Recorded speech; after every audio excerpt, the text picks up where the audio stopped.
sekarang.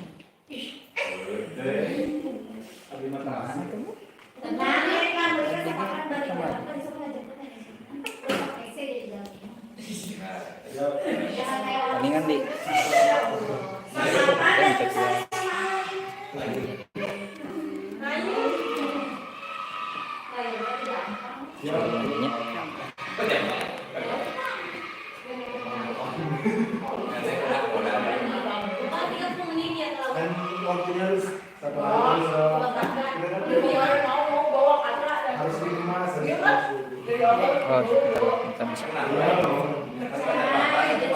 dia barang ditinggali ke si telis ya teknisnya.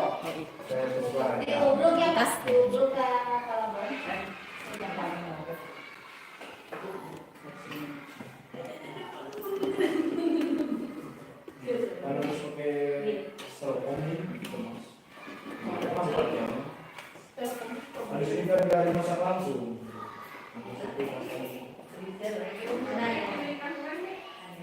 Ya, nanti apa?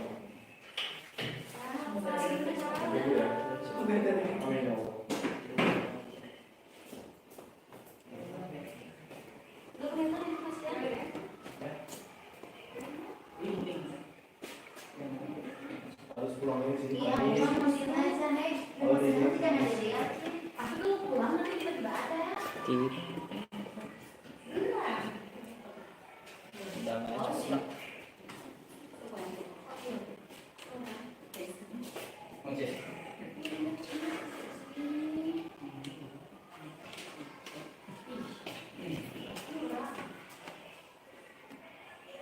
Pak.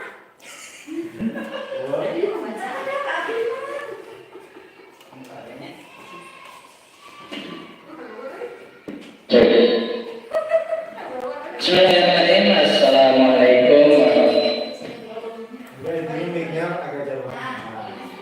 Enggak apa-apa sih. Ibu mic-nya. Mic-nya ini. Jadi enggak jelas soalnya. Jangan terlalu dekat ke sumber suara. Cek. Assalamualaikum warahmatullahi wabarakatuh.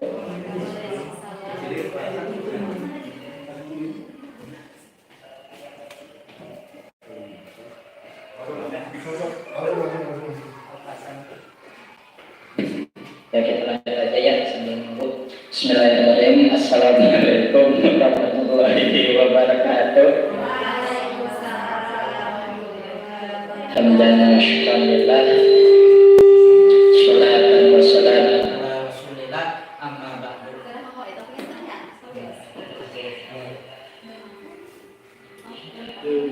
Pertama-tama marilah kita panjatkan puji dan syukur kehadirat Allah SWT karena berkat rahmat taufik hidayahnya kita bisa berkumpul bersama-sama dalam kegiatan penyebaran pemahaman dan penerapan budaya positif oleh Ibu Guru kita, Ibu Fitri Lia Suryani sebagai CGP di perwakilan SDN Cidahu. Yang terhormat Bapak Kepala Sekolah, juga tak lupa saya hormati Bapak Ibu Dewan Guru yang telah hadir di acara hari ini.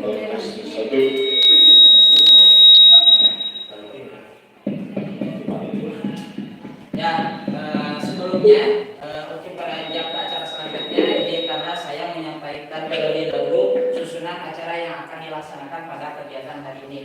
Yang pertama mungkin pembukaan, kedua nanti akan pembacaan doa sekaligus kultum dari Bapak Ece. Selanjutnya mungkin nanti sambutan dari Bapak Kepala Sekolah jika mungkin nanti hadir. Dan ketiga acara selanjutnya itu penyampaian materi oleh CGP kita yakni Bu Fitri Lia Suryani. Lanjut ke acara selanjutnya yaitu sesi tanya jawab dan terakhir yaitu doa dan tutup. Ya, alangkah baiknya sebelum memulai pelajaran mari kita alangkah baiknya sebelum mulai acara mari kita sama-sama berdoa dengan mengucapkan surat Al-Fatihah bersama-sama di Barakatul Quran Al-Fatihah.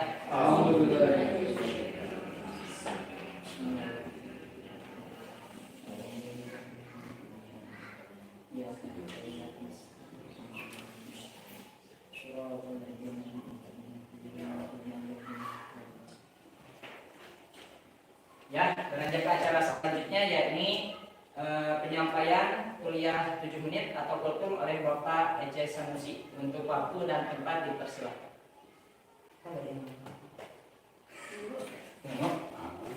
Cek.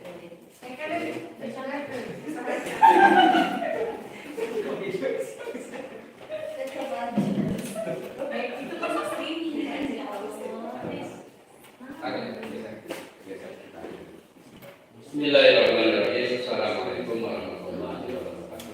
Waalaikumsalam warahmatullahi wabarakatuh. Innal hamdalillah nahmaduhu wa nasta'inuhu wa nastaghfiruh wa na'udzu billahi min shururi anfusina wa min sayyiati a'malina may yahdihillahu fala mudilla lahu wa may yudlil fala hadiya lahu asyhadu an la ilaha illallah wahdahu la syarika lahu wa asyhadu anna Muhammadan abduhu wa rasuluhu la nabiyya ba'dah. Allahumma sallina wal muslimin wa afina wal muslimin wa qina wa iyyahum sharra masaa'ib dunya wad din. Pertama-tama mari kita panjatkan puji dan syukur kepada Allah Subhanahu wa taala. Alhamdulillah pada hari ini kita dapat berkumpul di ruang tempat ini dalam rangka kita menghadiri atau kita ikut berperan serta dalam aksi nyata penyebaran pemahaman, penerapan budaya positif oleh TGP yaitu Budaya Sugeng. Yang saya hormati kepala sekolah dan juga guru-guru semuanya. Alhamdulillah kita melaksanakan ini tidak terlepas daripada tujuan, yaitu untuk melaksanakan program pemerintah di dalam dunia pendidikan ini supaya pendidikan di kita semakin maju dan semakin konsisten, walaupun pada kenyataannya program ini masih belum banyak yang terekrut atau yang ikut melaksanakan. Tapi alhamdulillah di SD kita ada teman kita yang sudah masuk di CGP. Nah, untuk itu kita patut bersyukur dan juga kita patut berbangga bahwa dengan kegiatan ini mudah-mudahan segala apa yang dimaksud dan tujuan dalam melaksanakan program pemerintah ini dapat sukses dan berjalan dengan baik. Sebagai seorang guru, walaupun status kita apa adanya, tetapi segala kegiatan ketika kita sudah masuk di lingkaran itu, maka segalanya harus kita ikuti. Jadi untuk kegiatan seperti CGP ini, jadikanlah kesempatan apapun program yang digulirkan oleh pemerintah, kita harus mempunyai pilihan apakah ini suatu kesempatan untuk kita atau satu tantangan bagi kita dan juga hanya sekedar kebetulan. Nah, dari kegiatan-kegiatan ini kita pilih kalau ini menjadi tantangan untuk maju, maka tantangan itu harus kita hadapi. Dan kalau jadi kesempatan buat kita maju, maka kesempatan itu harus dipergunakan dengan baik. Jangan sampai segala hal yang notabene hal baru jangan jadi beban. Karena memang sudah jadi kebiasaan di kita ini kalau ada hal baru, kok ribut sudah begini. Dan ayah hal baru kayak mereka ribut. Padahal belum tahu aturan sudah dibuat, baru draft, kadang-kadang ribut sudah.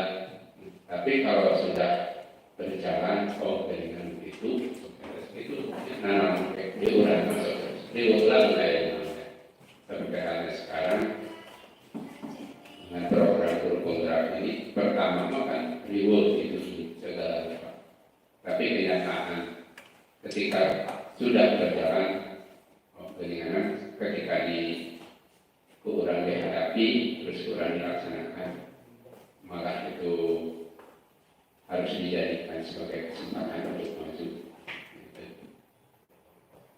Adapun pada kesempatan ini di dalam acara ada kultum atau kuliah 7 menit. Kita selaku manusia atau sebagai manusia tentunya semua tidak luput dari kesalahan. Seperti salah satunya menyakiti orang lain atau menyakiti hati orang lain, baik itu dengan perkataan atau dengan perbuatan. Tetapi kadang-kadang kita suka kurang menyadari, apalagi dengan perkataan. Kadang-kadang perkataan kita sering terlontarkan sehingga orang lain merasa sakit hatinya. Nah, dengan hal seperti itu kita harus mawas diri dengan perkataan-perkataan kita, karena lisan yang kita gunakan ini harus kita jaga dengan baik. Maka sudah selayaknya kita selaku seorang muslim kita menyadari perbuatan salah tersebut dan berusaha untuk menjauhi dari perbuatan-perbuatan yang menimbulkan dosa, seperti halnya menyakiti orang lain dengan perkataan. Makanya kita harus jaga lisan kita ini. Nah, di dalam Islam penerapan dari rukun iman diantaranya hubungan sesama muslim adalah bersaudara dan sudah wajib kita saling mendukung sekaligus memberikan bantuan di dalam hal untuk melaksanakan kebaikan. Jadi kita sebagai manusia yang normal, maka kita dapat melakukan atau mengerjakan sesuatu hal dengan perkataan-perkataan yang seharusnya membuat orang lain itu tidak sakit hati, tetapi membuat orang lain supaya bahagia dan juga mempunyai harapan-harapan yang baik. Adapun orang yang sering atau yang suka menyakiti orang lain, Allah akan memberikan balasan. Balasan seperti apa? Orang yang menyakiti orang lain, di antaranya memikul kebohongan dan dosa yang nyata. Allah berfirman di dalam surat Al-Ahzab, dan orang-orang yang menyakiti orang lain yang mukmin dan yang mukminat tanpa kesalahan yang mereka perbuat, maka sesungguhnya mereka telah memikul kebohongan dan dosa yang nyata. Nah, di dalam ayat tersebut Allah Subhanahu wa taala memberikan penjelasan tentang buruknya dosa serta balasan menyakiti orang mukmin tanpa memiliki hak, sebab Allah sebab Allah mengancamnya dengan hukuman yang keras, yakni memikul kebohongan dan juga dosa yang nyata. Nah, oleh karena itu terlihat jelas jika perbuatan yang dilakukan oleh orang tersebut sangat rendah dan hina, dirinya sekaligus mempunyai ilmu agama yang sangat sedikit, sebab Allah Ta'ala sudah memberikan harga diri dan juga kehormatan untuk setiap mukmin. Nah, ini membuat siapapun yang menyakiti hati orang lain mendapat kemurkaan dari Allah. Nah, mudah-mudahan kita selaku warga SD Cidadap merupakan salah satu keluarga kita, dan juga kita saling menjaga, saling melindungi, serta saling mendukung di dalam melaksanakan kebaikan. Dan mudah-mudahan kita terhindar dari hal-hal perbuatan yang menjadikan dosa bagi kita semua. Mudah-mudahan walaupun dengan waktu yang sedikit kita mendapat berbagai macam kebaikan, dan juga kita mendapat berbagai macam ilmu yang bermanfaat, terutama dengan diadakannya atau dilaksanakannya aksi nyata ini. Hanya itu yang dapat disampaikan, mudah-mudahan ada manfaatnya. Dan mohon maaf segala kesalahan dan juga segala kekurangannya. Akhirul kalam, assalamualaikum warahmatullahi wabarakatuh. Waalaikumsalam warahmatullahi wabarakatuh. Ya, terima kasih kepada Pak Ece yang telah menyampaikan hukumnya di pertemuan kali ini, karena seperti beliau bilang kalau dalam hadis itu muslimun maksalimah muslimun melisani wajadi. Jadi seorang muslim yang baik itu harus pintar menjaga lisan dan perbuatannya. Nah, seperti apa yang Pak Ece bilang, ketika kita melaksanakan kegiatan seperti ini, itu adalah salah satu contoh kegiatan sosial atau kegiatan yang baik, karena hakikatnya manusia itu bermanfaat untuk yang lain, seperti khairunas anfa'uhum linnas. Baiklah, dan terima kasih kepada Bapak Ece. Dan selanjutnya beranjak ke acara selanjutnya, yaitu penyampaian materi aksi nyata penyebaran pemahaman dan penerapan budaya positif oleh CGP kita, yakni Bu Peter Lia Suryani. Untuk tempat dan waktu dipersilakan. Mangga.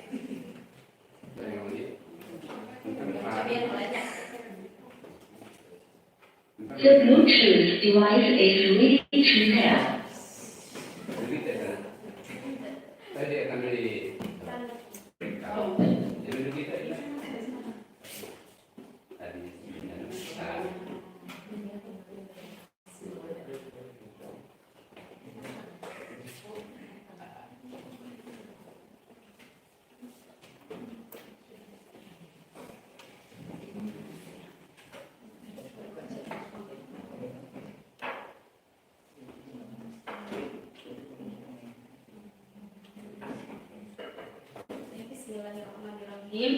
Assalamualaikum warahmatullahi wabarakatuh.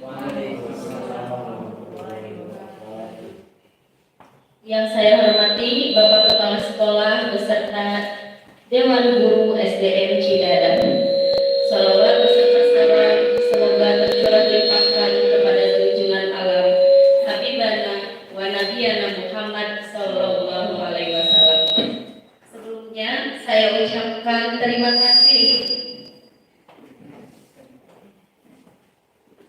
kepada Bapak dan Ibu semuanya yang sudah menyempatkan waktunya untuk kita berkumpul di sini, tentunya dalam keadaan sehat walafiat. Semoga ilmu yang akan saya berikan bermanfaat untuk Ibu Bapak semuanya.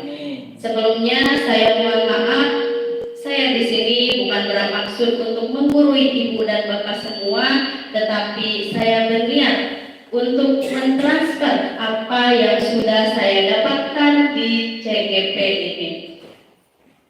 Kemudian dan saya pun berharap nanti setelah memahami materi ini kita semua dapat mengimplementasikan dalam kehidupan nyata kita. Oke, baik Bapak Ibu, yang pertama di sini saya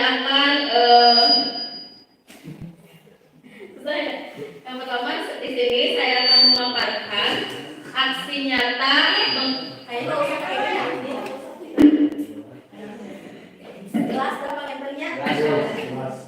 Coba tepuk semangat gelas para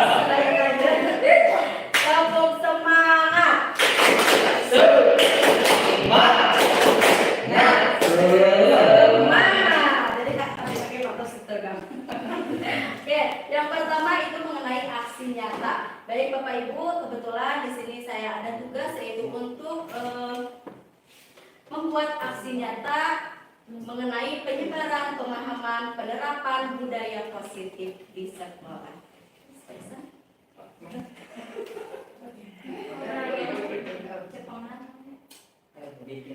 Baik, di sini yang akan kita bahas konsep utama dalam budaya positif yaitu mengenai perubahan paradigma belajar, disiplin positif, kebutuhan dasar manusia, motivasi perilaku manusia, posisi kontrol, keyakinan kelas, dan segitiga restitusi. Nah, ini yang akan kita bahas pada materi ini.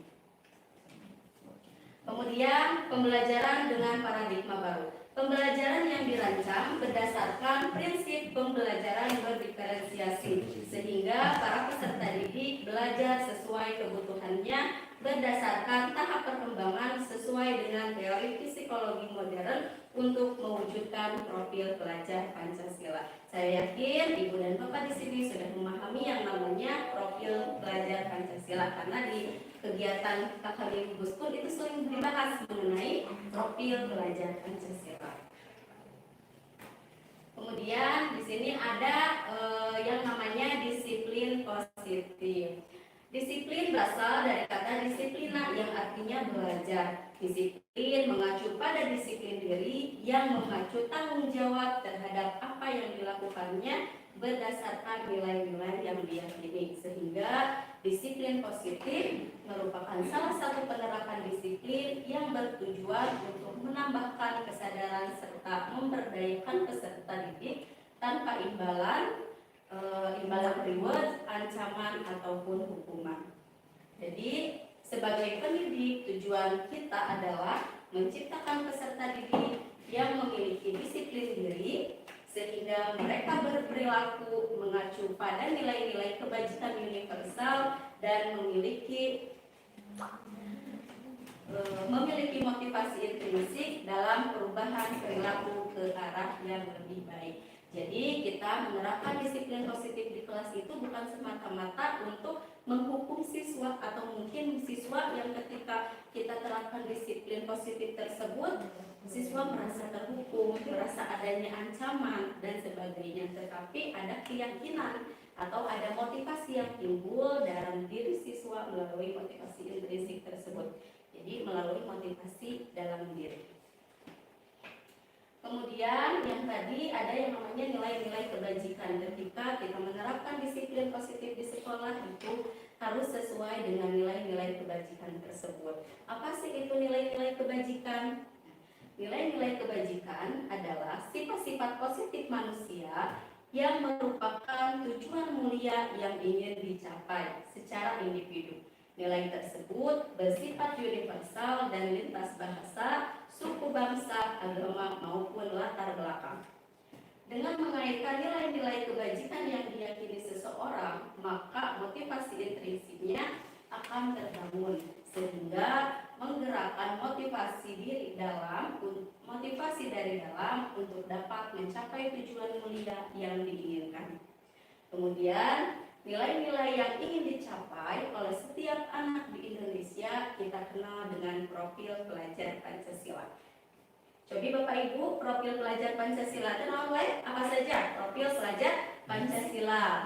Iya betul, gotong royong, berkebinekaan global, ya. Ada lagunya.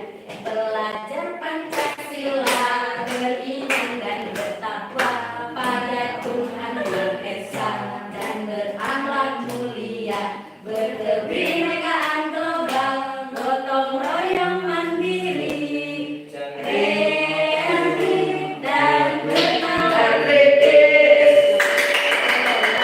Itu salah satunya dari profil pelajar Pancasila. Baik, untuk selanjutnya yaitu mengenai kebutuhan dasar manusia. Kebutuhan dasar manusia itu apa? Nah, kebutuhan dasar manusia yaitu sesuatu yang kita lakukan untuk mendapatkan apa yang kita inginkan. Seluruh tindakan yang kita lakukan memiliki tujuan tertentu dan semua usaha terbaik yang kita lakukan adalah dalam rangka agar kebutuhan dasar kita terpenuhi dengan baik. Adapun tujuan dari kebutuhan dasar manusia diantaranya kebutuhan bertahan hidup, kesenangan, kebebasan, penguasaan, dan kasih sayang dan rasa diterima. Jadi nanti kita tahu memahami bagaimana kebutuhan dasar dari peserta didik kita. Kemudian motivasi perilaku manusia. Di sini motivasi tersebut merupakan dorongan yang dimiliki seseorang individu yang dapat merangsang untuk dapat melakukan tindakan-tindakan atau sesuatu yang menjadi dasar atau alasan seseorang untuk berperilaku atau mencapai tujuan tersebut. Sehingga ketika anak berperilaku itu harus adanya motivasi dalam diri. Jadi bukan untuk menghindari ketidaknyamanan atau hukuman, misalkan karena takut dihukum guru itu seperti itu, atau takut dimarahi guru, atau karena hanya ingin mendapat imbalan atau penghargaan dari orang lain, atau juga bisa jadi untuk menjadi yang mereka inginkan dan menghargai diri sendiri dengan nilai-nilai yang mereka percaya. Nah, di sini ada konsep disiplin dengan identitas gagal. Ada yang namanya konsekuensi, ada yang namanya restitusi. Adapun konsekuensi, ciri-cirinya penguatannya nanti jangka panjang. Kemudian perlu monitoring berkelanjutan, murid menghormati peraturan, kemudian kehilangan waktu untuk merenungi kesalahan. Adapun dalam restitusi, ketika kita menerapkan restitusi, itu murid akan bertanggung jawab atas perilakunya, kemudian fokus pada pemecahan masalah jangka panjang, murid menghormati dirinya dan orang lain, kemudian teori kontrolnya itu yang memegang adalah murid, jadi bukan guru. Kemudian murid bersemangat memperbaiki kesalahannya. Nah, di sini konsep disiplin dengan penerapan restitusi. Apa sih itu restitusi? Sebelumnya Bapak dan Ibu semuanya sudah mendengar kata restitusi. Ya. Jadi restitusi adalah proses menciptakan kondisi bagi murid untuk memperbaiki kesalahan mereka sehingga mereka bisa kembali pada kelompok mereka dengan karakter yang lebih kuat. Jadi ketika anak melakukan kesalahan, direstitusi sama kita, jadi dia dapat kembali lebih baik lagi. Jadi tanpa adanya merasa diancam, merasa dihukum, atau ada efek-efek negatif yang akan timbul kepada anak tersebut. Kemudian ciri-ciri dari restitusi. Jadi restitusi tersebut bukan untuk menebus kesalahan anak, namun untuk belajar dari kesalahan. Kemudian memperbaiki hubungan dan bersifat tawaran bukan paksaan. Kemudian menuntun untuk melihat ke dalam diri, mencari kebutuhan dasar yang mendasari tindakan, fokus pada karakter bukan tindakan, fokus pada solusi, mengendalikan murid yang berbuat salah pada kelompoknya. Nah, di sini ada yang namanya perbedaan antara hukuman, konsekuensi, dan restitusi. Ada suatu kasus, yaitu siswa yang sering tidak mengerjakan PR.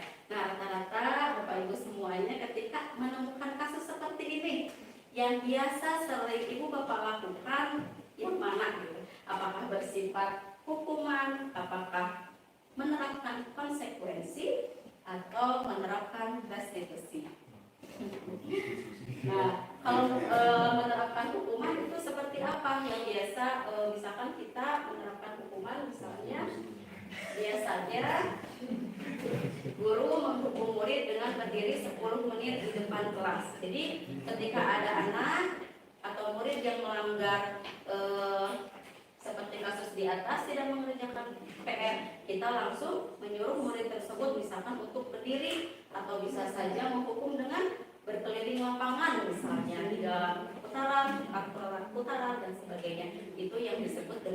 hukuman. Adapun konsekuensi itu guru memberikan konsekuensi untuk memberikan PR sebanyak 3 kali. Jadi PR-nya itu jadi dikasih tugas yang lebih berat. Itu yang namanya konsekuensi. Contoh misalnya PR-nya 1, tapi dia diberikan lagi materi berkali lipat. Kemudian guru tegas dan murid menghormati peraturan. Nah, di sini guru bersikap tegas dan murid pun dapat menghormati peraturan. Tetapi dengan konsekuensi itu tidak timbul motivasi dari dalam diri murid, sehingga murid merasa tidak nyaman ketika melakukan hal tersebut, dan nantinya ada efek jangka panjang yang dimiliki oleh murid tersebut. Kemudian ada yang namanya restitusi. Restitusi merupakan contohnya guru menanyakan keyakinan kelas atau dirinya untuk membantu murid menyelesaikan masalah. Kemudian guru terbuka dan murid menghormati dirinya dan orang lain. Jadi guru lebih ke menanyakan keyakinan, kesepakatan yang kita sudah buat sebelumnya, lalu membuat solusi dari masalah yang dihadapi murid tersebut. Seperti itu. Jadi bukan kita yang udah kamu harus seperti ini, kamu seperti ini, tapi dari murid tersebut yang memecahkan masalah seperti itu. Dan murid akan bisa menjawab, akan bisa dia memecahkan solusi karena sudah ada keyakinan kelas yang sudah disepakati. Boleh? Enggak, mau mempertegas pertanyaan Oh iya. yang belum menanyakan keyakinan atau pendidikan itu membantu murid menyelesaikan masalah. Tadi bilang kesepakatan. Iya. Kalau misalkan kesepakatan ujungnya nanti melakukan hukuman atau konsekuensi, Nanti kita bahas ya. Nanti season nanti ya. Ya. Lanjut. Jalan dari dulu ya. Jadi apa sih nanti restitusi? Bagaimana contohnya? Berarti penasaran. Lanjut ya. Kita lanjut ya, Bapak Ibu. Nanti kita di sesi katanya. Kemudian di sini ada yang namanya posisi kontrol guru. Jadi posisi kontrol guru ada yang sebagai penghukum, sebagai pembuat merasa bersalah, sebagai teman, sebagai pemantau, dan sebagai manajer. Nah, ini posisi kontrol kita. Posisi kontrol kita ketika kita menerapkan disiplin positif ketika anak mengalami yang namanya pelanggaran. Nanti kita akan bahas satu-satu apa itu penghukum, pembuat merasa bersalah, teman, pemantau, ataupun manajer. Nah, di sini ada videonya, Bapak Ibu bisa lihat. Ini penjelasan dari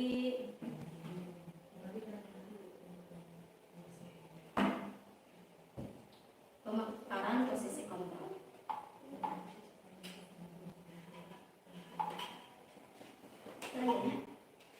Suara. Kalau Bluetooth tadi pertama nyambung nggak? Nuhiji speaker pertama. Oh, ya, terus nyambung lagi. The Bluetooth device is ready to pair. The Bluetooth device is connected successfully. Bluetooth sukses.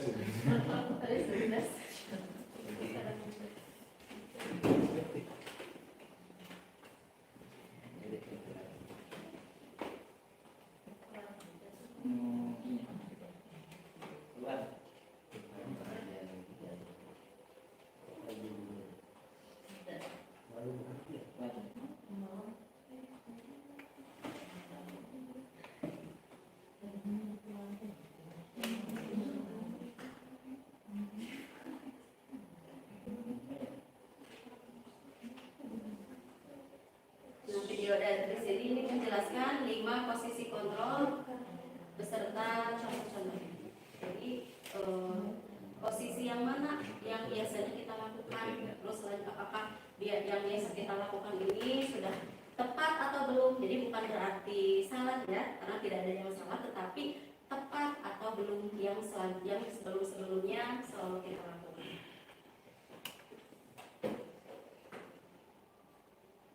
Tadi mana jalannya? Bluetooth control. The Bluetooth device is ready to pair.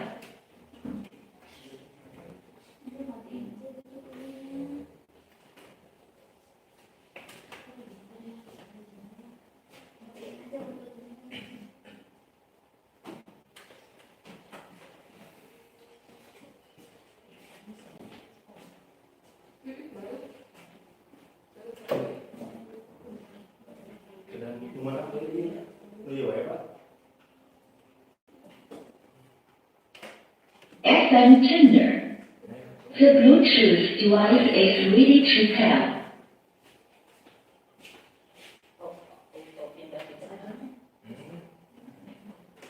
Selalu itu, Pak.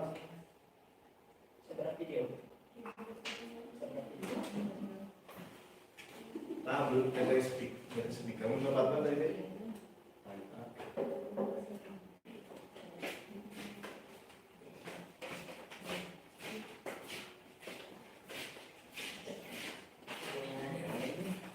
Bapak Ibu boleh sambil minum. Makan ternyata masing-masing. Masih kenapa?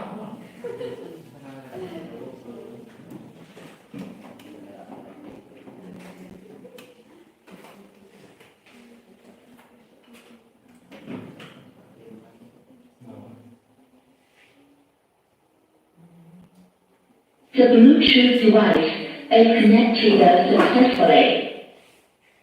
Biasanya berbicara dengan nada tinggi, menghardik, menunjuk-nunjuk, menyakiti, dan menyindir. Hukuman bisa berupa fisik maupun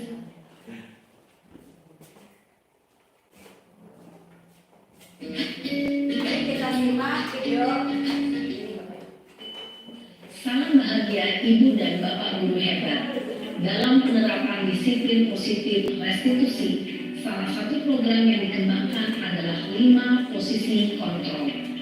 5 posisi kontrol dalam restitusi adalah proses perjalanan seorang pendidik agar dapat mengenali dirinya. Pada video kali ini, kita akan membahas tentang 5 posisi kontrol yang dikembangkan oleh Diane Gosser dan contoh penerapannya.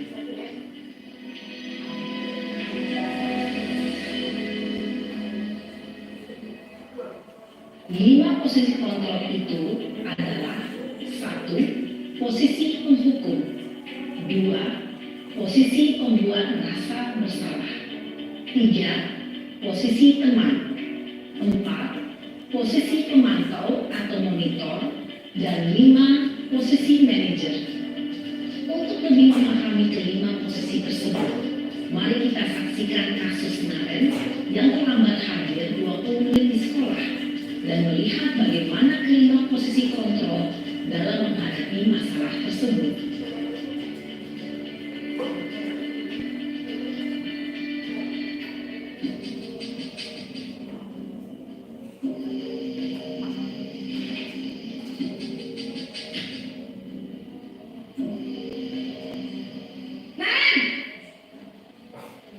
Sini kamu!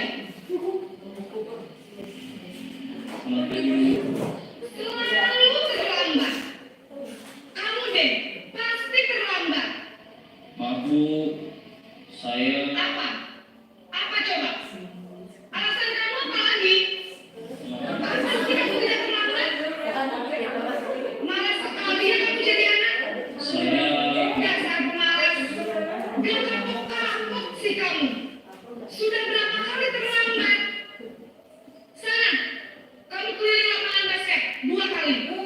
kenapa saya harus ke lapangan basket Bu? Kenapa? Tolong ibu. Berani-beraninya jawab.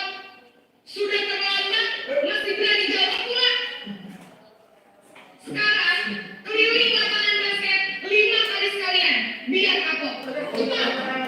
Pergi sana ke lapangan basket. Kepesan ban motor. Posisi penghukum biasanya berbicara dengan nada tinggi, menghardik, menunjuk-nunjuk, menyakiti, dan menyindir. Hukuman bisa berupa fisik maupun psikis.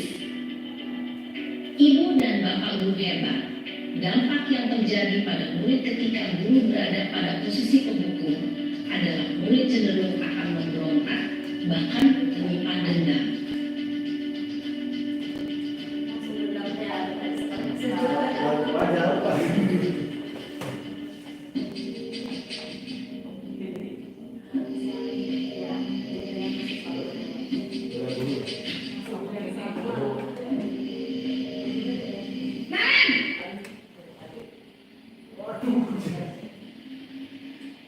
Selamat pagi, Bu.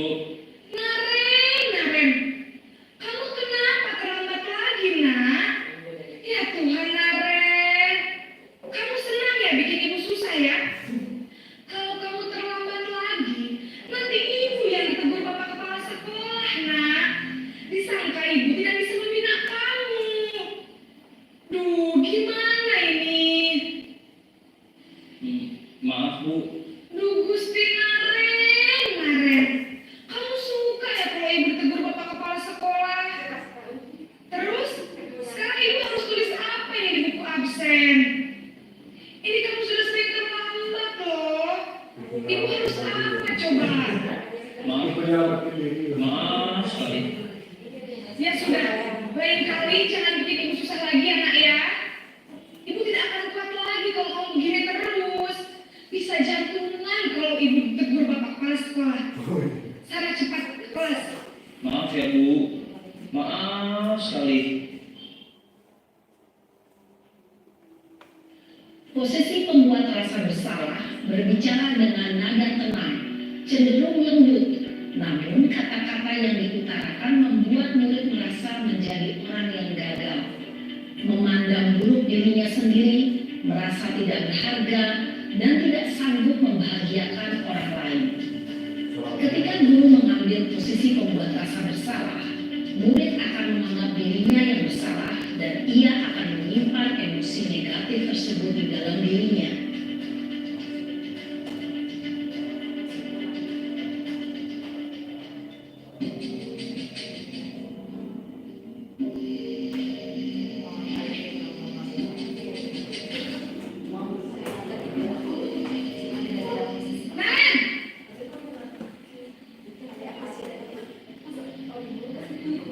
Selamat pagi, Bu. Wah, sudah jam berapa ini nak? Terlambat lagi ya sayang. Iya, Bu. Habis ibu saya lupa bangunkan saya, Bu. Kamu malah menyalahkan ibu kamu. Kamu bukannya anak yang larinya paling kencang. Kok terlambat sih? Iya, Bu. Saya memang terlambat bangun tadi. Jadi, biarpun saya lari kencang, tetap nggak kekejar, Bu. Ya sudah sana. Nanti lain kali larinya lebih kencang lagi ya. Biar gak terlambat lagi. Bikin senang ibu. Demi ibu. Bisa kan? Bisa lah, Bu. Ya sudah sana masuk kelas. Ibu beresin urusan absen kamu. Kamu ini ada saja.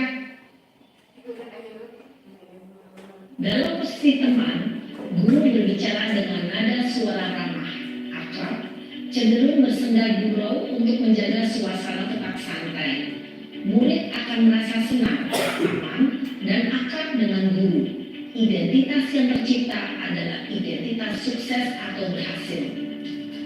Namun, perlu diingat, karena ini masih dorongan eksternal, maka ada faktor ketergantungan dari murid kepada orang tertentu. Di sini, guru absennya, sehingga di lain waktu, murid bisa berperilaku baik, namun hanya kepada orang-orang tertentu saja.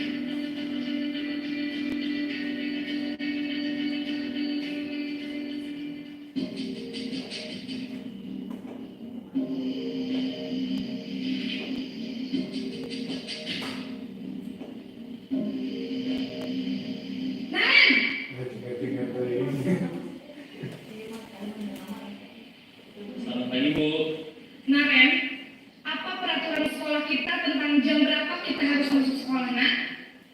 Kita harus di sekolah jam 7, Bu. Iya betul, sekarang sudah jam 7.20. Naren sudah tahu konsekuensinya jika terlambat hadir. Paham, Bu. Saya harus tinggal kelas pas jam istirahat selama 20 menit. Iya benar, konsekuensinya demikian. Jadi nanti jam 9.30 pas istirahat, kamu harus tinggal di kelas, kerjakan tugas tambahan untuk ketertinggalan kamu, ya. Baik, Bu.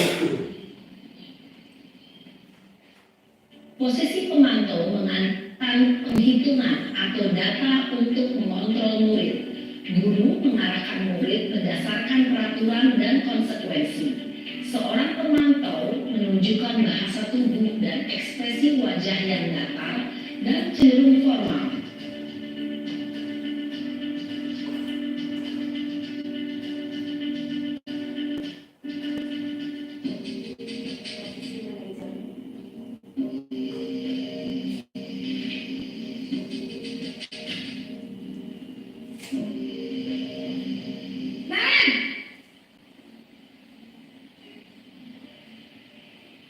Selamat pagi, Bu. Selamat pagi, Naren.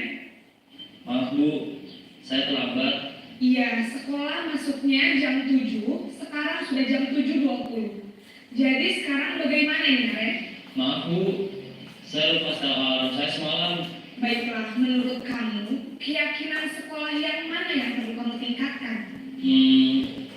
Menghargai diri sendiri dan orang lain mungkin ya, Bu. Setuju. Jadi, apakah Naren meyakini prinsip saling menghormati tersebut? Iya, Bu. Saya meyakininya. Apakah Naren bersedia memperbaiki masalah keterlambatan ini? Bersedia, Bu. Bagaimana kamu akan perbaiki masalah keterlambatan ini? Saya akan coba untuk tidak lupa menyetel alarm saya, Bu. Baik, kalau Naren lupa menyetel alarm di rumah, ada orang yang kira-kira bisa bantu mengingatkan tidak? Ada, Bu. Kakak saya, Kak Emma. Ada lagi selain Kak Emma? Selain Kak Emma, ada ibu saya. Baik, jadi yang mengingatkan Naren adalah Kak Emma dan ibu kamu ya? Kira-kira akan mulai set alarm kapan nih, Naren? Setelah pulang sekolah, akan segera saya lakukan. Baik, jadi Naren akan setel alarm untuk bangun besok pagi dan akan diingatkan oleh kakak dan ibunda Naren ya. Ada lagi yang mungkin perlu dilakukan, Naren, agar tidak terlambat bangun lagi. Tidak ada, Bu. Baik, Naren, terima kasih untuk kerjasama kamu. Sekarang kamu perlu kembali ke kelas untuk belajar. Baik, Bu. Terima kasih. Posisi manajer adalah posisi kontrol yang disarankan untuk membimbing murid memiliki sikap disiplin yang positif, yaitu murid yang mandiri, bertanggung jawab, dan dapat memecahkan masalah. Tujuan dari posisi ini adalah agar murid dapat berefleksi atas tindakannya. Guru akan dengan tulus memberikan pertanyaan-pertanyaan bermakna, sehingga membuat murid dapat belajar dari kesalahannya dan mencari sebuah solusi untuk menyelesaikannya. Ibu dan Bapak guru hebat, setelah mengamati adegan kelima posisi kontrol tadi, kira-kira posisi mana yang paling ideal? Posisi mana yang dapat menunjang motivasi intrinsik murid? Ya, tentu posisi manajer. Posisi ini memang posisi ideal yang ingin dituju setiap pendidik. Pada posisi inilah, guru dapat menerapkan disiplin positif yang berpihak pada murid, yang memerdekakan murid. Perjalanan seorang pendidik tentunya tidak mudah untuk sampai pada posisi seorang manajer. Namun, tujuan kita pasti, yaitu menciptakan murid-murid yang mandiri, merdeka, dan bertanggung jawab. Penggambaran 5 posisi kontrol yang telah diperlihatkan ini dapat menjadi ajang refleksi bagi kita semua, agar dapat terus mengasah dan menerapkan disiplin positif yang memerdekakan murid. Mari terus berlatih dan bersemangat. Selamat menerapkan. Salam dan bahagia, Ibu dan Bapak Guru hebat.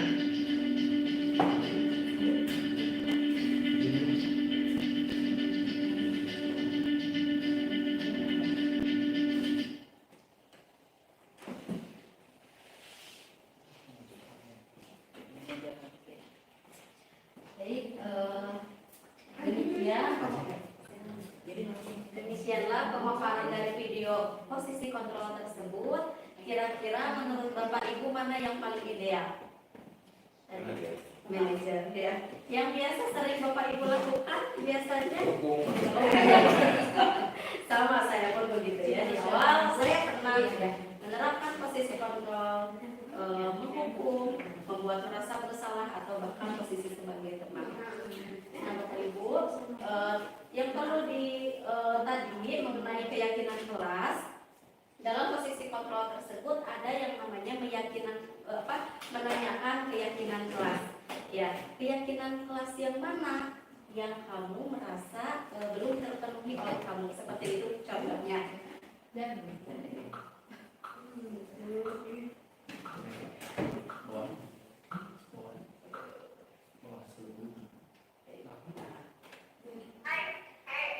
di sini ada yang namanya keyakinan kelas. Kenapa sih harus keyakinan kelas? Kenapa tidak pelaturan kelas? Karena kita kan biasanya menerapkan yang namanya pelaturan, bukan keyakinan.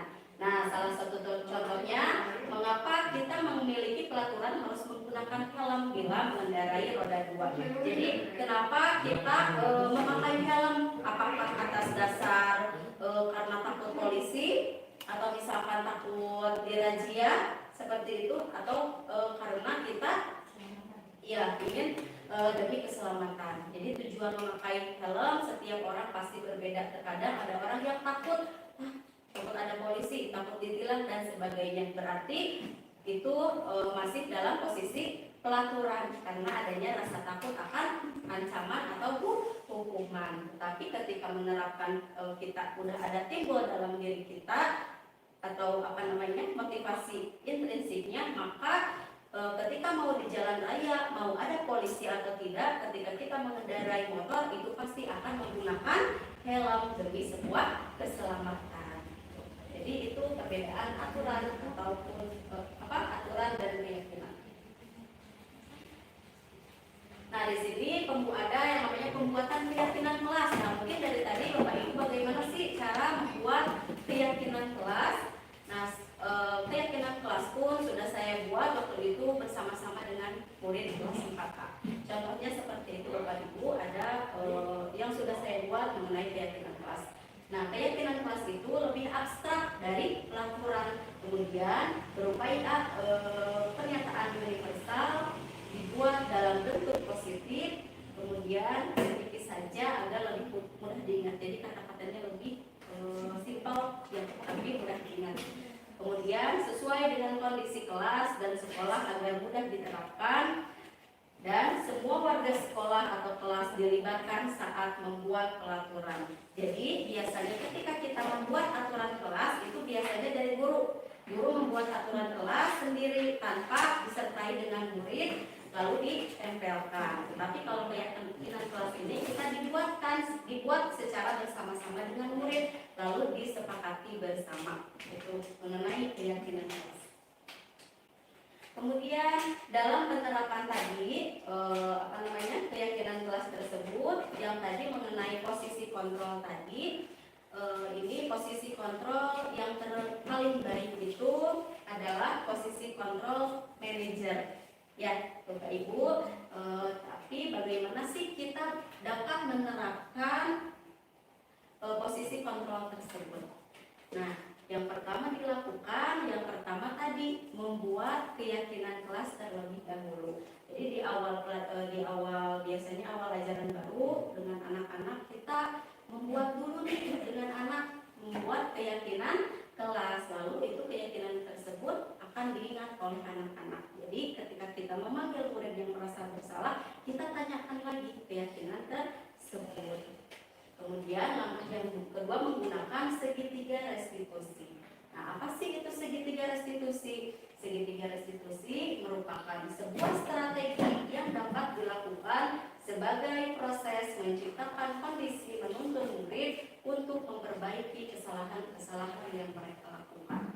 Nah, di sini ada beberapa langkah dalam penerapan segitiga restitusi. Di antaranya ada menstabilkan identitas. Jadi seperti tadi, tidak ada manusia yang sempurna. Jadi ada kata-kata seperti itu. Sama, ibu pun pernah melakukan kesalahan. Dan juga setiap orang pernah melakukan kesalahan. Kemudian yang kedua, adanya validasi tindakan yang salah. Contohnya, kamu tentu punya alasan kenapa sampai tidak mengerjakan PR. Jadi ditanya alasan untuk tidak mengerjakan PR. Kemudian, adakah cara yang lebih efektif? Misalnya. Kemudian yang ketiga, langkahnya yaitu menanyakan keyakinan. Misalnya, keyakinan apa yang kita sepakati? Nah, tadi keyakinan yang sudah dibuat itu. Kemudian bayangkan tentang kelas yang ideal. Nah, di sini Bapak Ibu contoh penerapan segitiga restitusi dengan posisi kontrol manajer.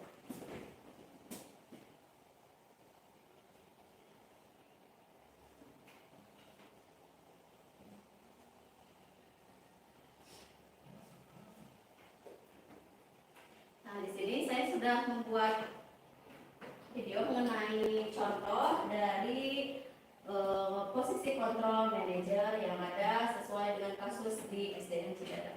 Ini contoh kasusnya seperti ini. Oh, itu yang ada lagi.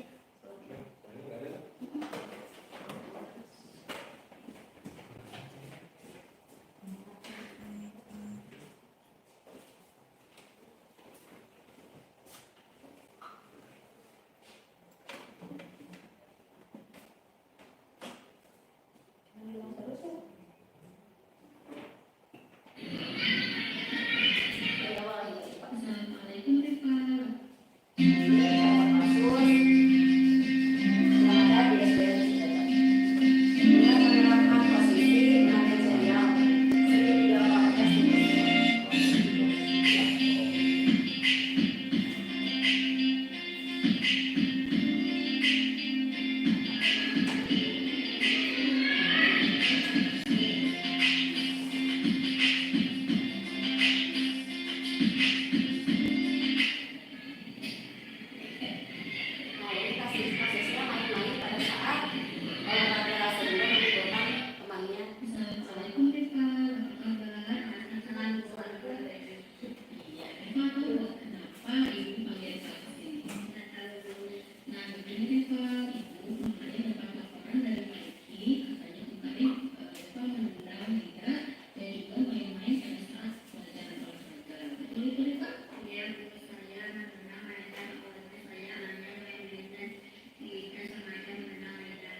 yakin jika kedepannya semakin lebih baik dan lebih baik lagi.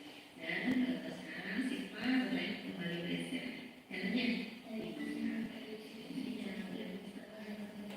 Saya Siva, senang sekali diajarkan berpikir untuk memahami masalah dan untuk mencari solusinya. Assalamualaikum warahmatullahi wabarakatuh. Assalamualaikum warahmatullahi wabarakatuh. Saya Diva, senang sekali melakukan praktik segitiga restitusi. Saya diajarkan mencari solusi dari masalah saya sendiri. Saya sangat senang belajar dengan Bu Fitri. Terima kasih.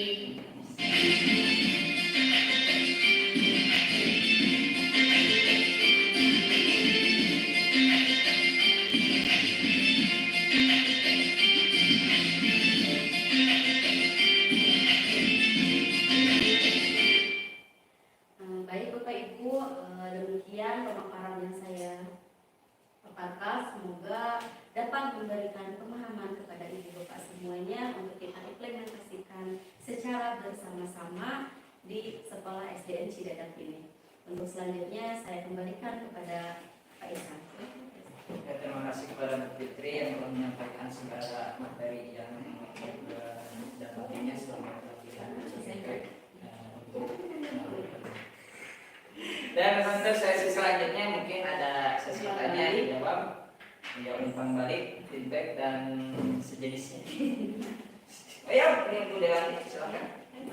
Oh ya. Mungkin dari saja. Abilanya, nanti singkat Ibu. Panginten kami bikin ke purpose-nya makanya dalam biaya teknis. Sehubungan dengan ada teknis yang terkait saya ada kerjaan barusan, tapi sedikit ingin mengaitkan jika permasalahan ini tidak berbentuk punishment seperti yang sering kita lakukan dan lebih ke restitusi atau gimana bahasanya. Nah, sedangkan kan untuk anak sekolah dasar itu tingkat nalar pemahamannya kalau di sekolah SDN Cidadap itu tidak bisa terlalu berpikir kritis. Senang gitu ya. Kalau untuk SLTP, SLTA mungkin bisa wajar lah. Tapi untuk di kita gimana gitu Bu? Jadi untuk respon anak memang dalam kurikulum Pancasila ini kita harus berpikir kritis. Tapi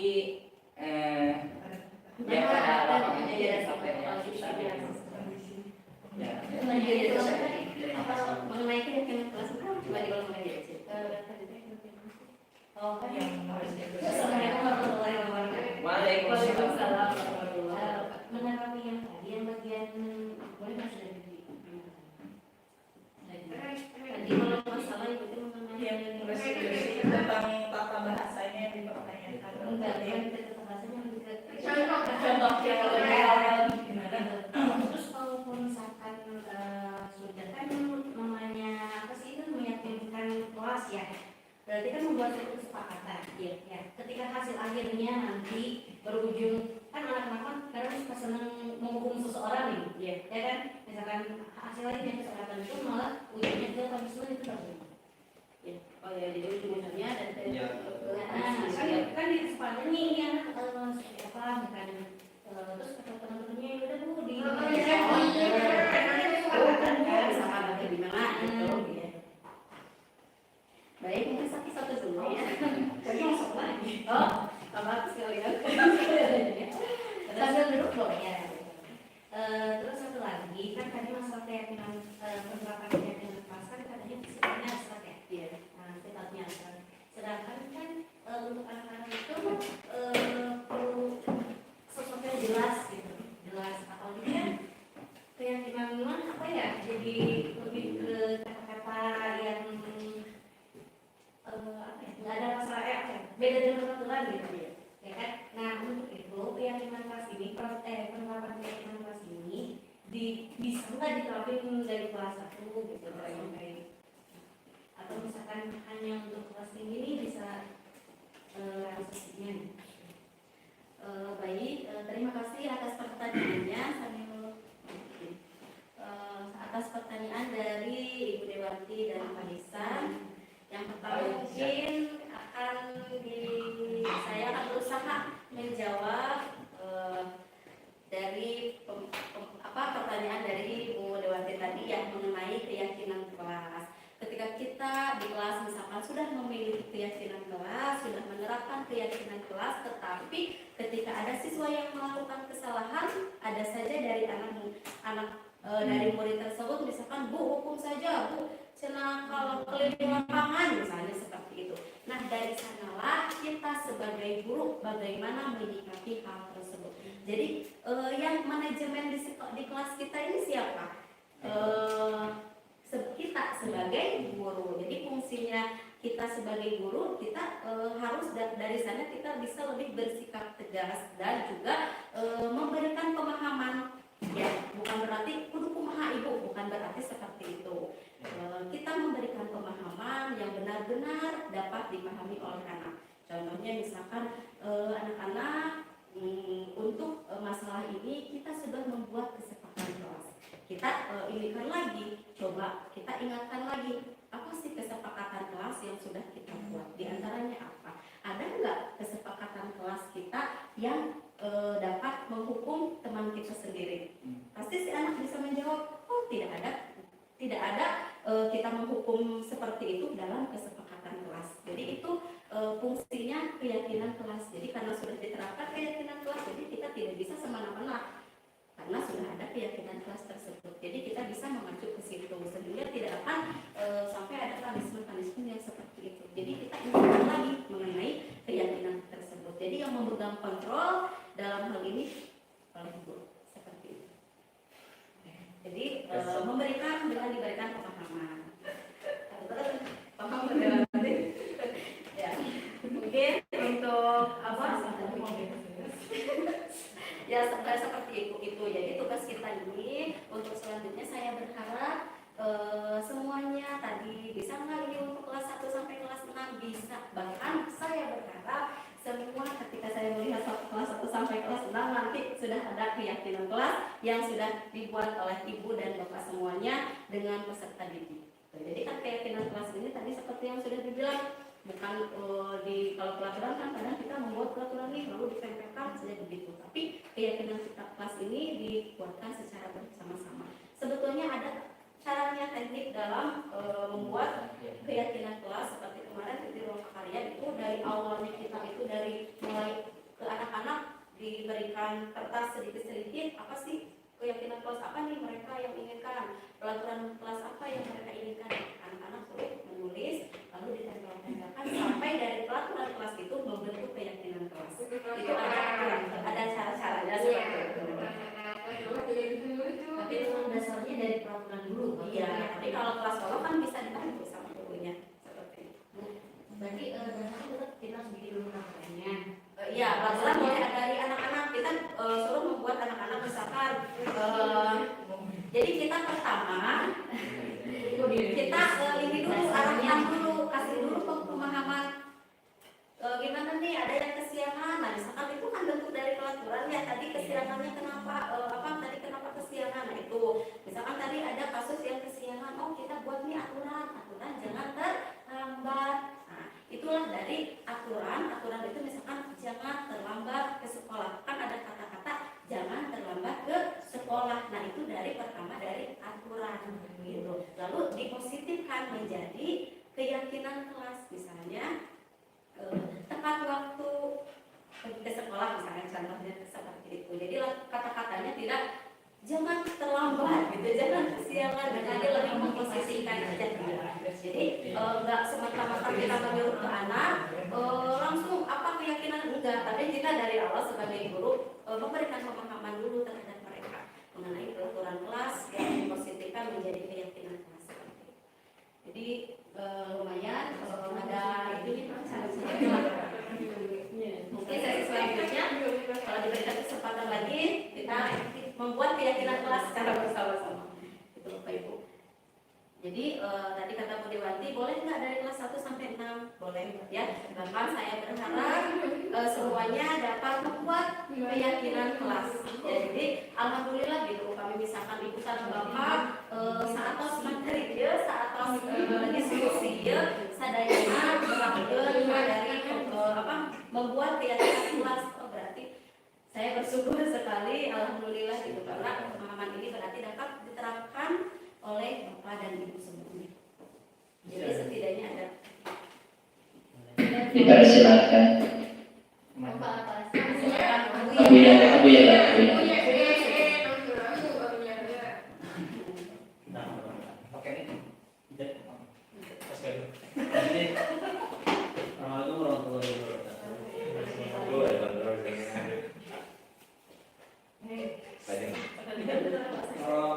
Boleh saya coba tunjukkan Bu. Ini kan idealisnya ke restitusi ya. Iya. Restitusi. Bukan maksudnya ini Bu. Kalau restitusi dengan segala macamnya. Kalau untuk diterapkan di kita dalam waktu dekat ini, rasanya terlalu idealis. Karena ada beberapa komponen di sana yang menuntut kekompakan atau keseragaman pemahaman. Oke lah bagi guru-guru bisa diterapkan. Nanti kan ujung-ujungnya menuntut motivasi intrinsik. Itu yang suka dicari dari anak kita yang responnya ini. Saya setuju dengan Pak Ihsan tadi. Kalau kita kan kita tahu basic lah, tidak munafik ya. Istilah itu datang dari mana siapa kita. Ya. Nah itu Bu yang sulit dicari itu kecerdasan anak untuk membangun motivasi intrinsik. Nantinya akanlah kalau misalnya guru-guru dibina nantinya akan terjadi apa sebalah tengahnya. Guru-guru sementara ngerti kemana arah ini resiko yang di saya ini, sementara anak-anaknya masih tetap begitu. Nah itu Bu mungkin ini ya bukan tidak cocok, tapi kayaknya perlu waktu lama untuk merubah maksimalnya daya hidup orang kita saja dulu. Dalam berpikir kita tidak hanya mengenal peraturan, sanksi gitu. Soalnya kan diri kita ini udah berakar dan ada tuntutan agama kita ke depan belum ada. Dalam mendidik anak itu sanksi fisik itu ada dan itu tidak mungkin bisa dirubah dan itu sudah menjadi apa? Ya, sanksi fisik itu ada. Misalnya anak disuruh sholat pas dalam sekian boleh mengukur bagian tertentu, begitunya Pak. Nah itu mungkin ada sanksi fisik di kita, sementara di sini nggak ada. Itu sudah tertanam di hati untuk orang-orang tua kita, terutama dalam mendidik agama anak di bidang agama. Dan ketika saya udah berapa tahun ini ya, yang berhasil itu justru itu Bu. Anak itu lebih ingat hukuman fisik daripada reward dan segala macamnya. Atau pasti sayang ya, anak itu akan lebih ngawaro istilahnya. Kalau kita beri hukuman fisik dengan kadar tertentu mungkin ya dan sebagainya. Nah itu aja Bu. Terima kasih atas pertanyaannya. Baik, yang pertama bagaimana menghadapi anak yang memang yang tadi seperti pertanyaan dari Pak Ihsan mungkin bisa menyambung ya dengan pertanyaan Pak Asep ini. Baik, mengenai tadi kritikal berpikir kritis ya. Nah, jadi itulah sebuah tantangan kita dalam di kehidupan nyata saat ini. Itulah kehidupan nyata kita bahwa anak itu belum mampu untuk berpikir kritis. Tetapi dari sini kita sebagai guru yang ini kan guru ya yang dapat kita sebagai guru harus bisa berpikir mau kedepannya itu seperti apa? Apakah anak ketika dia sulit untuk berpikir kritis, ya sudahlah gitu, ya sudah dan memang seperti itu kenyataannya. Atau mungkin ada perubahan yang dapat kita lakukan yang dimulai dari gurunya dulu terlebih dahulu. Jadi minimal ada perubahan walaupun sedikit demi sedikit. Jadi enggak dengan situasi seperti ini, ya sudah gitu. Dengan keadaan seperti ini, ya sudah gitu. Karena dari dulu pun kita sudah seperti itu. Tetapi memang tadi yang kita sudah terbiasa menerapkan hukuman saya pun sama menerapkan seperti itu. Tetapi yang saya pun sama baru memahami, oh ternyata bukan salah, tetapi kurang tepat karena ada efek jangka panjang dari anak tersebut ketika kita menerapkan tersebut. Tapi tidak harus selalu kita lihat dulu masalah yang dihadapi anak itu. Jadi tadi ada yang namanya segitiga restitusi, harus tahu ada alasan anak tersebut. Jadi yang pertama dilakukan itu dari kitanya dulu. Misalkan anak sulit untuk menyerah, untuk kritis, nanti ketika ditanya apa keyakinan kelas, dan kita berarti sebagai guru apa terus-terusan memberikan pemahaman mengenai, bukan terus-terusan tapi terus tanpa henti kita selalu mengingatkan mengenai keyakinan kelas. Dan upami terasa di emotan mah pagetan pasti emotnya alami yang lebih seperti itu. Jadi bagaimana kita bertindak sebagai guru sedikit demi sedikit merubah pola pikir yang ada di kehidupan yang kita sedikit demi sedikit, minimal ada maju walaupun sedikit gitu. Jadi kita tidak semata-mata pasrah begitu saja menghadapi sikap dan karakter tersebut. Karena kan tadi seperti yang sudah kenyataannya tadi ketika bahasan, atau misalkan ketika hidup kita ketika dihukum sama guru, soalnya dirasa kesel gitu guru kan, jadi lebih ke nanti besok saya tidak melakukan hal negatif tersebut, tapi ada rasa gitu, ada rasa kesal yang timbul dalam diri anak, sehingga anak kedepannya tidak bisa jadi dia tidak melakukan hal negatif seperti itu lagi. Tapi pikiran anak bukan dari motivasi intrinsik yang timbul untuk memperbaiki diri, melainkan dia takut akan ancaman atau hukuman dari guru tersebut. Yang dihukum dari akan besok kudu bangun pagi. Jadi bukan karena timbul dari motivasi intrinsik. Jadi untuk membangun itu sebetulnya tadi dengan bahasa-bahasa yang jelas, bahasa-bahasa yang mudah dipahami oleh anak saja. Itu mah bebas. Kalau untuk keyakinan kelas boleh dari bahasa-bahasa ibu semuanya gitu. Bagaimana dengan kata-kata yang positif yang memang sangat mudah dipahami. Jadi itulah kita ada yang namanya refleksi dalam pembelajaran. Jadi kita gimana nih menerapkan keyakinan kelas, kita bisa pahami dulu langkah-langkah dari keyakinan kelas, pahami dulu bagaimana kita ke anak, tidak langsung ke anak toh kurang ada mau aturan kelas, tidak seperti itu, tapi semata-mata ada pemahaman terlebih dahulu yang diberikan kepada anak tersebut. Semoga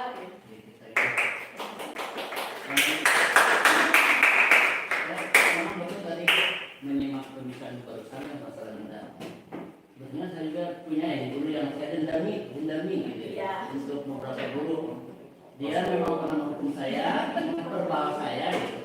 Tapi selama 3 tahun itu saya hanya dihukum, hanya diperbal. Tapi ada juga guru yang pernah menghukum saya, tapi tidak hanya itu, dia juga memberi solusi ke saya, Bu, gitu. Jadi boleh-boleh saja maksudnya sekarang kita menghukum, tapi anak itu jangan tahu bahwa guru ini hanya menghukum, gitu. Jadi boleh saja kita, tapi asal sayang gitu ya, boleh memarahi, tapi di samping misalnya selain memahami juga memberi solusi, menyayangi, itu guru pengalaman saya gitu ya Bu. Memang saya dendam, tapi untuk guru yang hanya memarahi tanpa memberikan solusi. tanpa memberikan solusi.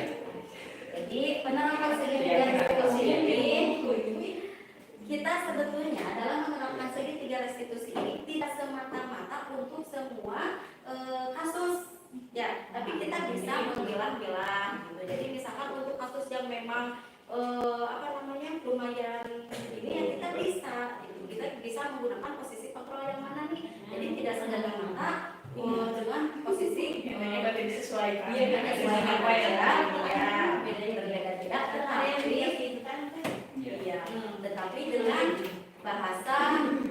dengan bahasa dan yang lebih baik seperti langkah-langkah yang ada pada segitiga restitusi itu. Jadi ibaratnya jangan sampai menimbulkan efek negatif untuk anak gitu. Jadi anak ada rasa kedepannya ada rasa dendam lah, atau ada rasa nggak enak, ada rasa takut dihukum, ancaman dan sebagainya.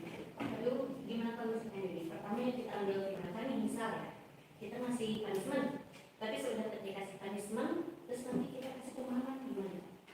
Jadi bukan keyakinan dulu, tapi punishment dulu, terus kita kasih pemahaman. Nah, kalau menurut saya pribadi, itu sebetulnya keputusan tergantung Bapak Ibu semuanya, tetapi menurut saya pribadi perlu ibu gitu sudah selesai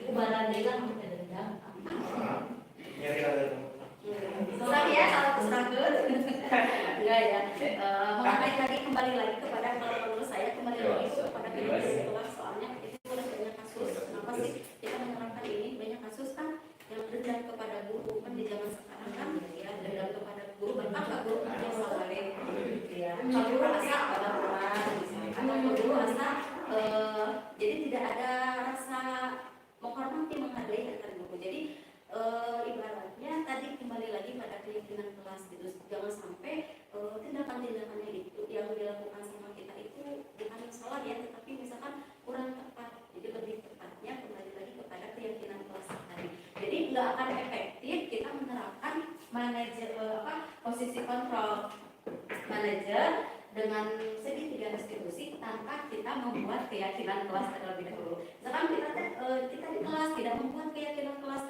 ketika ada siswa yang melakukan kesalahan kita restitusi dengan segitiga tersebut karena di segitiga restitusi tersebut ada menanyakan keyakinan kelas.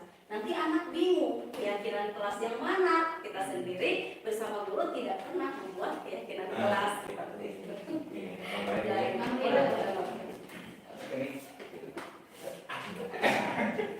Ini karena saya juga ibu yang seperti dibilang sebelumnya saya itu seorang wanita yang saya nggak takut kayak gitu saya udah di sekolah sekarang sebelum terjadi kita menjalankan tentang serangkan wujud kita saya beli ya saya sudah menjalani dengan ikhlas hati berada di rumah laga ini masih di berat jadi pas ikutan itu juga jadi setengah hati karena impoknya saya mengapresiasi di mana gitu. Jadi seolah-olah saya mengkaji buntu. Pertama itu ya alasan saya untuk cerita. Terus sebenarnya gini, saya juga pernah tapi juga kayak saya menerapkan hal ini kebetulan hal ini tentang komunikasi antara siswa dan guru.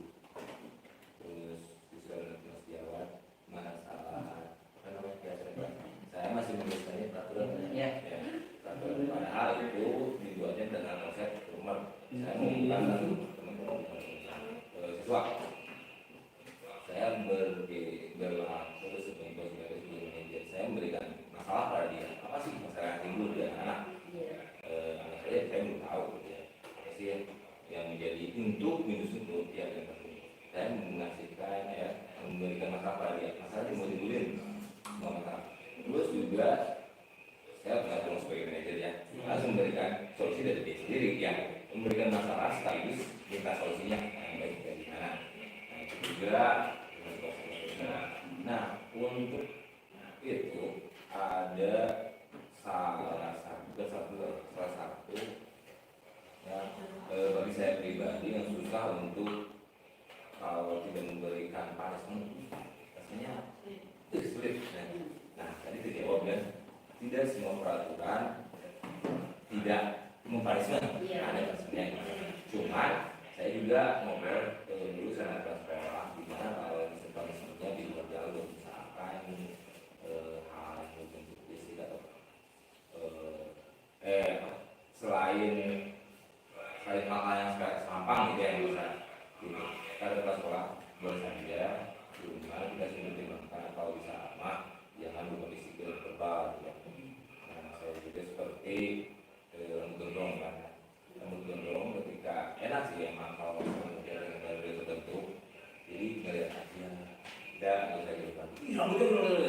kita menurut ya. Terus bagi kami kan sebagai cowok gitu ya, keterbatasan obrolan juga, maksudnya lebih bukannya nggak mau bawel ya, tapi justru kami lebih senang diem ya. Senang. Jadi kalau semakin ngomong, aduh semakin taripan gitu ya. Jadi kalau udah ada itu tinggal kita sudah ini nah. Kalau berbuat itu lihat aja poin berapa itu rumahnya ya anggap ya biasanya apa gitu. Nah yang saya mau minta gitu ya, bukan tanyakan, saya minta karena harus pikir juga Bu ya, kalau udah ke misalkan anak-anak basic, kalau kita nerangin basic kita juga harus ngasih ngerti namanya apa, push up itu kan basic, lari-lari juga basic, dia omongan baru kan berbahaya. Jadi kita harus mikir cari solusinya kayak gimana gitu. Nah saya minta ibu ada nggak gitu referensi buat bisa nyari solusi buat yang kelas dari masalah yang timbul anak-anak. Seandainya anak-anak dan kita juga mentok pemikirannya untuk memberikan solusi itu, yang ujung-ujungnya itu perba atau fisik itu, yang cara terbaik ada nggak referensinya? Ya, mungkin dari kan untuk GP komunitas, atau dari komunitas juga. Ya. Karena saya tadi juga tidak begitu mendalami, karena juga ada saya terbelah, saya nggak mendalami ini tercecer ya. Jadi saya keluarga jualan ya, jadi bingung. Jadi saya minta referensi gitu buat hal-hal seperti itu. Ini Bu, Terima kasih. Jawab dulu kan. jadi nambah barangkali ini bisa jadi inspirasi. Jadi, begini ya, kalau misalnya contoh kasusnya kelas 5 anak ada yang melakukan kesalahan, itu penyelesaiannya bukan oleh Pak Ihsan atau Dewanti, gitu ya. Itu siapa ini yang harus menyelesaikan mereka itu adalah guru kelas 5. Artinya mungkin saja Pak Ihsan sama Dewanti punya karakter misalnya pemarah, terus dipakai. Jadi dia akan lebih baik dengan guru lain. Bukan guru kelas 5. Kalau guru kelas 5 berarti berdasarkan pemahaman ke arah tadi. Ya. Ya, jadi seorang guru yang memarahi anak itu bukan pribadinya. Bisa saja kan seperti yang saya tahu dulu itu, mengapa saya dengar dengan guru, saya rasa ini memang murni karakter guru tersebut memarahi saya. Bab yang lainnya masih solusi. Dia harus berdasarkan dari saya. Karena ini untuk nanti apa keyakinan kelas mungkin itu saja. Jadi yang menjelaskan anak itu harus guru kan sudah terdiri, sudah terlatih gitu ya. Memang masih guru kelas 5. Kan tadi masalah fisik, verbal bisa settingan ya kan? Nah untuk seorang guru begitu. Baik, terima kasih atas pertanyaan dia. Kita apa yang pertama tadi dari itu ya, saya berusaha untuk menjawab ada nggak sih cara lain gitu ketika emang sudah benar-benar mentok gitu, belum direstitusi masih saja seperti itu. Jadi kita bisa melihat lagi posisi yang kontrol yang mana yang mungkin efektif nih dilakukan ketika siswa yang memang letak kesalahannya itu sudah lebih parah gitu. Bisa saja tadi dengan melakukan bersalah itu bisa, itu boleh gitu. Kamu itu kenapa sih seperti itu terus? Gak sayang kamu sama ibu, nanti yang dimarahin ibu gitu. Boleh dengan perasaan seperti itu boleh. Karena dari posisi kontrol tersebut bukan berarti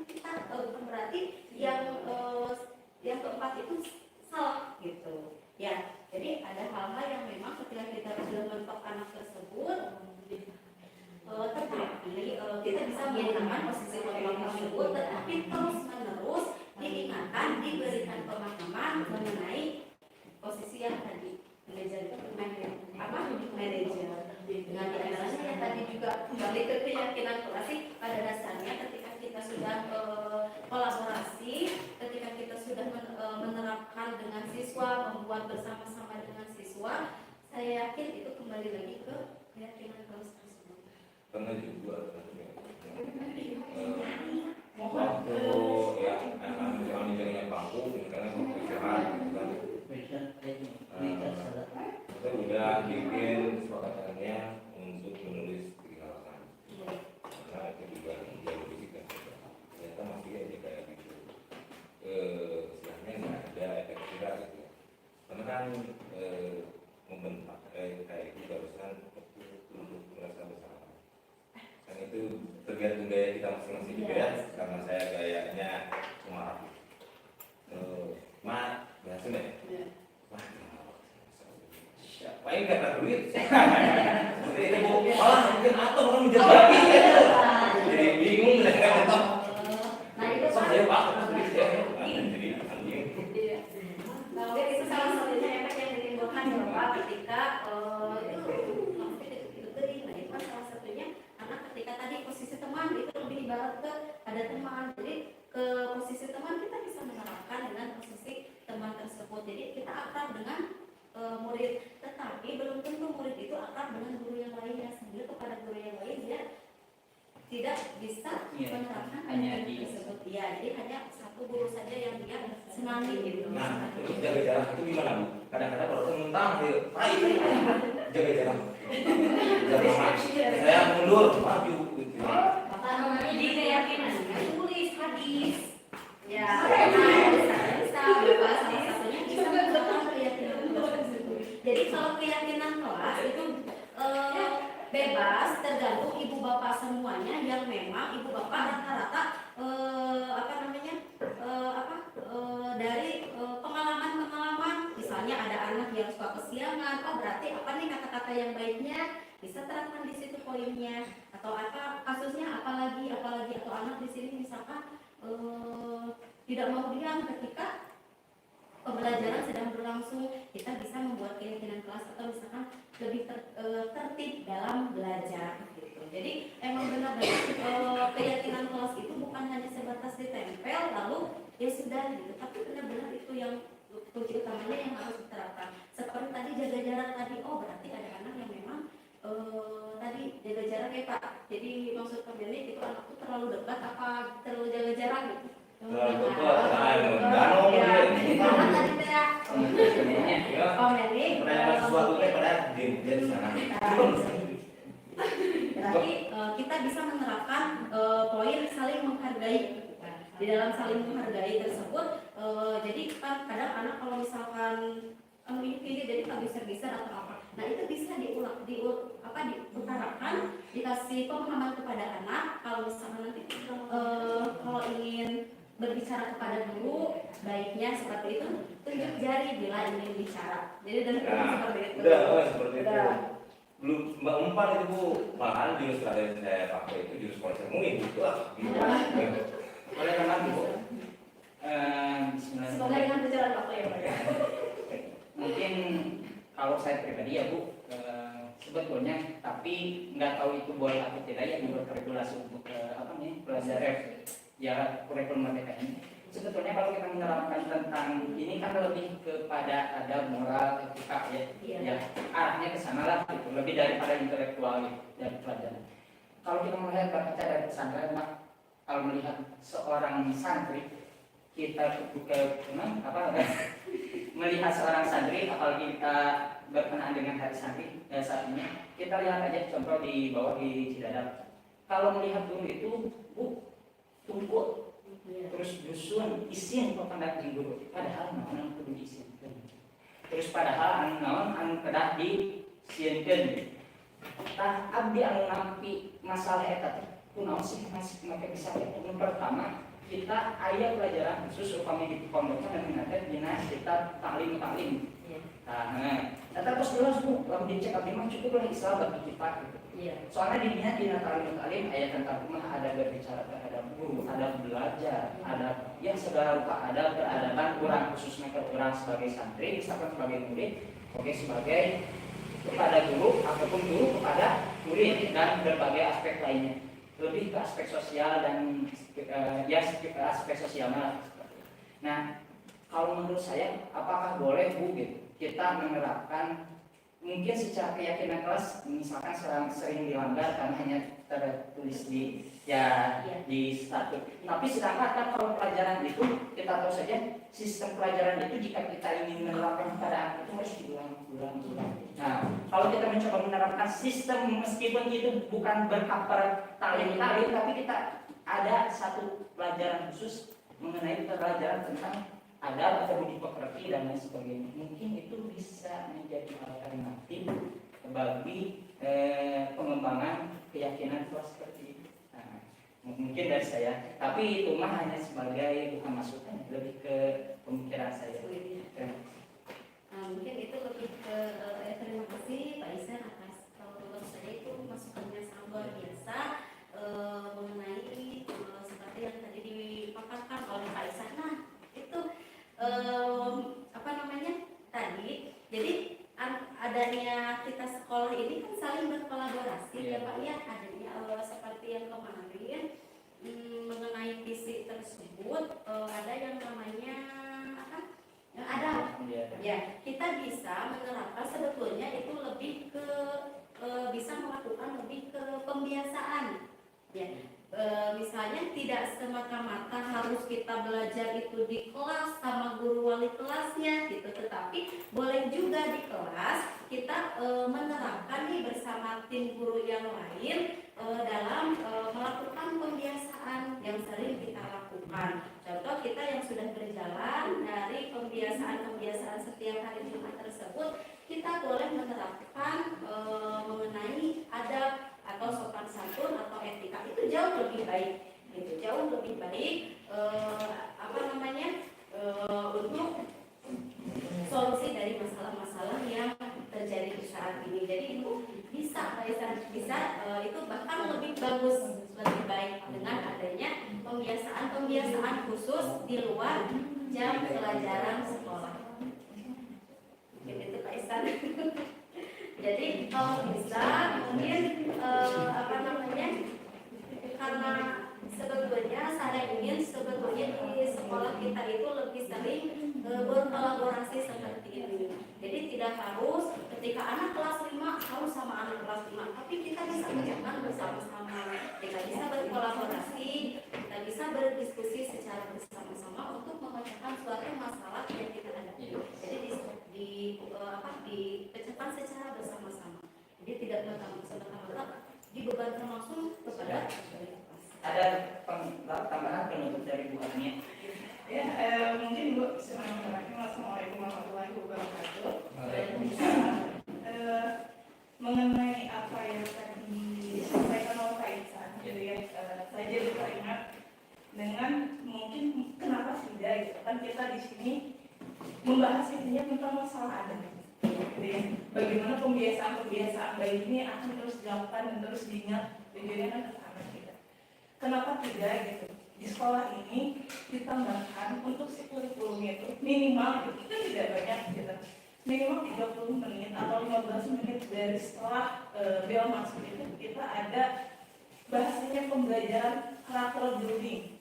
Ya, karakter building yang dimana di sana membahas khusus gitu tentang masalah adat, tentang masalah etika. Jadi ada kurikulumannya nanti saya per semester per ininya. Nah, karena yang saya rasa gitu itu kan efektif banget. Namanya manusia, ketika tidak diingatkan akan lupa. Ketika kita hanya mengingatkan saat anak salah, ya nanti itu pasti akan terulang lagi. Tapi ketika diingatkan setiap hari, insya Allah itu akan menjadi kebiasaan yang baik. Mungkin masukkan untuk sekolah ini gitu ya, bagian tim kurikulumnya bisa bagi gitu ya. Kenapa tidak minimal 15-30 menit itu kita jangan fokus langsung pembelajaran, tapi kita khususkan untuk anak belajar karakter building gitu. Seperti itu.